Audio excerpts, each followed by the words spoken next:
Welcome to the Actors Actor, the program where we explore the craft, the chaos, and the clarity behind powerful storytelling and performances.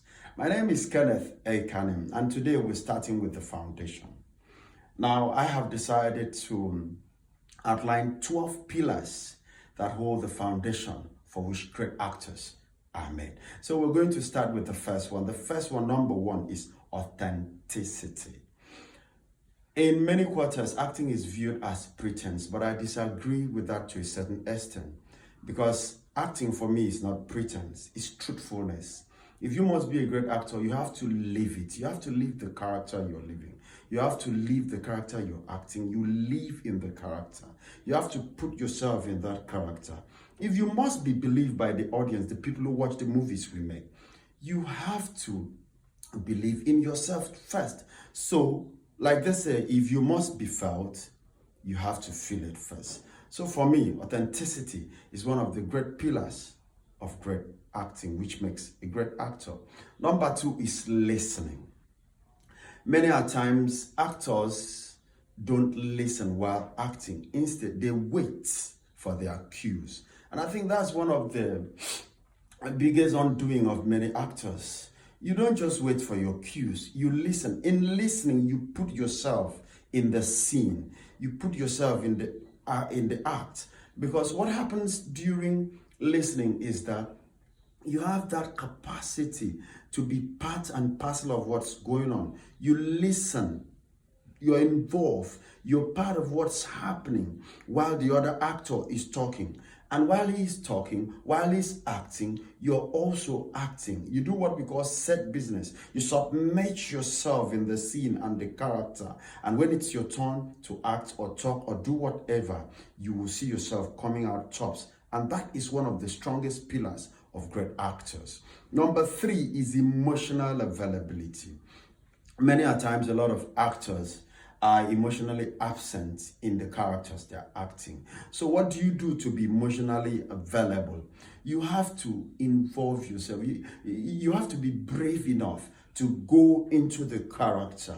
Sometimes you may be vulnerable. You have to go into the joy, the pain, the anger, the grief, the love, and whatever it may be. Sometimes it's not very comfortable. It's not your zone. It's not something you want to go into. Sometimes you have to exhume memories that will actually give you the right emotions. And in cases like this, you need to be brave to go there, exhume that emotion, live it, and that makes a great pillar for great acting also, emotional availability. The fourth one is imagination. Everything starts from the mind. You can never be a thing, you can never do a thing, you can never create a thing until you imagine it. So, what do? You imagine that character, you create a world about the character you're about to act, or the character you're acting. You create a world, live in that world, become that character. By so doing, you're going to give the best performance of your life. And the fifth one is discipline. I think this is a very powerful one. Many actors are not disciplined enough. That's why they don't give their best. In discipline, you have to. Listen, acting is a craft. It is work. You have to do it with all your might. You have to put in everything. So in discipline, you analyze your scripts. You understand your character. You ask questions. You study. You rehearse. And you do all the things you think can give you the best. So that by the time you appear for work, remember it's work. By the time you appear on set, which is work, you give your best. You're there. You come out there strong. Come out there with all of yourself already prepared. And believe me, you're going to give your best. And the sixth one is physical and vocal control. Like we all know, acting has to do with our body and our voices. So for your voice, you need the right tone for the character you're playing. You need the right choice of words. You need to be prepared. You need to put yourself in the right frame of delivery in everything that has to do with your voice and with your body. You have to have the control of the kind of gesticulations, the kind of reactions, facial expression, and all of the things you need to give that character what the demands are. And the seventh one is connection to the character. This is very important. This is very important because many a times you're given characters and roles that you don't like. You don't need to like the role, but you have to understand the role. In having the right connection to the character, you need to ask what exactly are the demands of the role. How is the character going to be this or that? You also need to ask what exactly is expected of this character. There are many questions. Why is the character doing what the character is supposed to do in this role? And all of that. By so doing, you're going to connect yourself to the character. You live the character. You become that character, like I said before. And believe me, if you're able to do all of this, it's one of the strongest pillars that make great actors. And then the eighth point is confidence without ego. Note, confidence, ego. Those are two words that have thin lines to demarcate. Yes, the demands of the character you're going to perform will certainly need a lot of confidence from you. So you have to exude a lot of confidence, but you have to be very careful to make sure that you don't swallow your confidence into ego, so that you don't scatter that thin line.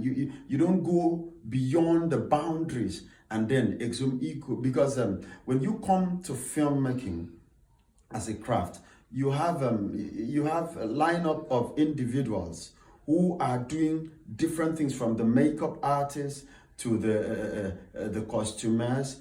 These people have one or two things to say to you in respect of that character. So it may not be all what you want. So there may be a clash of interest between you and the ranks and hierarchies of production. So you have to be very, very careful not to bring your ego into this. No matter how far you've gone in acting, no matter how far you've gone in the industry, you have to draw that line between confidence and ego.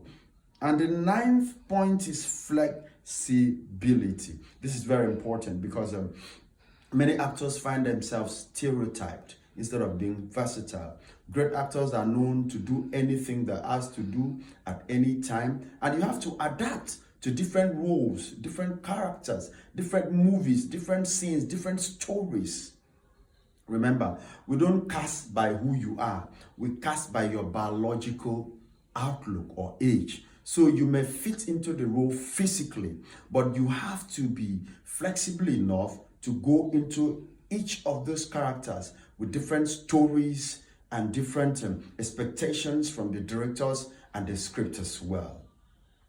The 10th point is connection with your audience.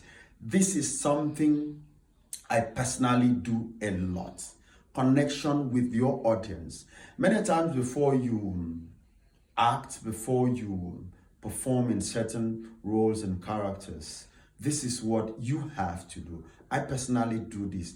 I have a mind picture of what the audience will say or do, their reaction, their overall reaction when I am acting, when I am doing a certain thing, when I'm saying a certain thing, the way, the manner, the style with which I say this.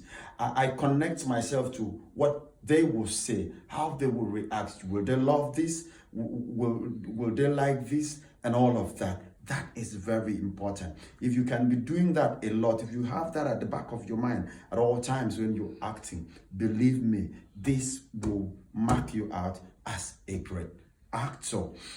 And the 11th point is self-equipment. I'm going to tell a short story about my experience in 2017 in Abuja. I was auditioned for a role which was not the lead in a film in Abuja in 2017. And something spectacular happened. While we were on set about to start acting, the lead character fell short of something. He was unable to drive, and he was also unable to swim. And the role demanded that the character would be able to drive with stunt. These two things took the role from him and gave the role to me. So it's very important to equip yourself. You should go learn how to ride a horse. You should go learn a lot of things. People come out and they just say, okay, I look good and handsome and beautiful and all of that, and forget the nitty gritty. The nitty gritty is preparing yourself for the demands of anything. Remember, in acting, you're going to act everything and anything. And for you to be able to be versatile and fit enough to go through all these characters and come out tops, you have to equip yourself with many skills and abilities. Everything you can imagine, anything, you have to be there. The last but not the least is passion. You see, in filmmaking, what keeps us going, what makes people to break the bounds and be where they expect to be and be that great actor that is so talked about and so successful is passion. Many times when, especially for the people that are coming into the industry newly, you're going to notice something. You may be given roles that are small. You may not have the understanding. Sometimes getting those lead roles you're looking for may destroy you. So passion will allow you to get whatever you're given, follow on through the ranks, be calm. Sometimes the pay may not be that good. You're not going to hit the El Dorado of your expectations on many cases, on many aspects when you come into the industry, but because you love what you're doing, the love for the craft is going to keep you, and it will help you to learn the ropes and get to the top and get to your dreams, however you want it, wherever. It is passion. I hope these have been very useful. So what are you gonna do? Come on, click the share button. Share this video. Take it to groups that are involved in filmmaking. Come on, let's make it go viral. And remember, I'm going to give you an assignment. Practice 2 of these pillars and let's see it on the comment section. I'm expecting your reviews, and I also want you to ask questions bothering on anything filmmaking. So guys, thank you and bye.